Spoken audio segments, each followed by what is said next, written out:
Táto kamera ma za posledné 2 roky dokázala neuveriteľne nasrať. Po každom náročnom natáčaní som premýšľal, či som vôbec do tejto kamery mal ísť. Paradoxom ale je pri tejto kamere, že hoci má mnoho obmedzení, ktoré ma naozaj hnevali na začiatku pri natáčaní, tak ma posunula najviac v mojej kariére. V dnešnej dobe sa totižto výrobcovia predháňajú v tom, aby ti dali čo najviac úžasných funkcií do malých mirrorlessov. Máš tam úžasné AF-ko, stabilizáciu, ISO, super slow motion a podobne. A teda kamera ti dokáže veľmi veľa odpustiť, veľmi veľa pomôcť a spraviť za teba. Tak práve táto kamera chcela, aby som i ja spravil viacej práce za ňu. Nemáš spoľahlivý autofokus?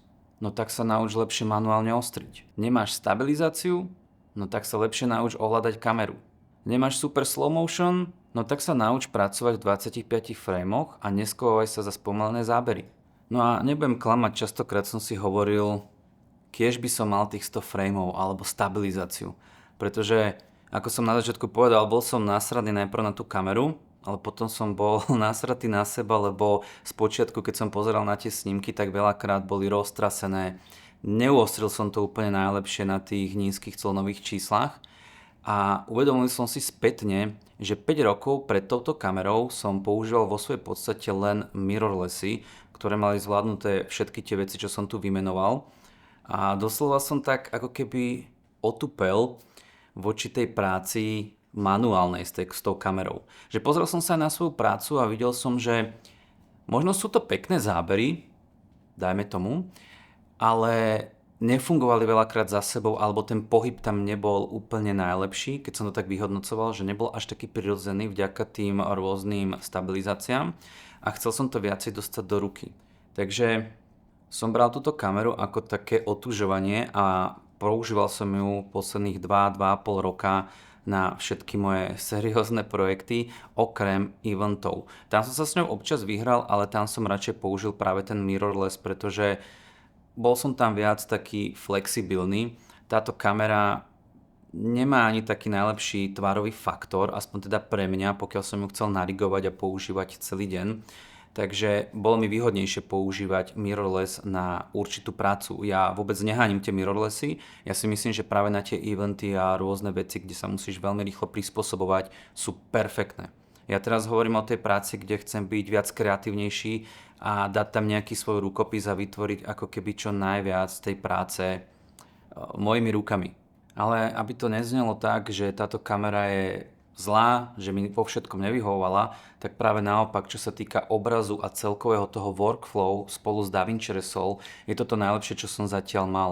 Aj keď je veľmi subjektívne hodnotiť nejak farby a ten cinematic look, ale veľmi sa mi páči, že je to také, príde mi to také organické, príde mi to trošku také viac filmové, ako som mal z tých mirrorlessov. Prišli mi tie mirrorlessy trošku také sterilné. Ja viem, že ide aj o objektívy a všetko okolo toho, ale ten obraz sa mi jednoducho páči. A preto pre mňa bol prirodzený ďalší krok ísť do Pixis 12, pretože chcel som zostať v tom Blackmagic ekosystému a hlavne z celej tej filozofie chcem zostať proste v tých manuálnych módoch a viacej sa starať o tú prácu s kamerou, ale potreboval som viacej frameov, respektíve chcel som. Nikdy ich odo mňa nevyžadoval klient, nehovoril mi, potrebujem to v slow motion, potrebujem to mať super stabilizované, takže nemal som nejaký feedback od klientov, že by to oni vyslovene potrebovali.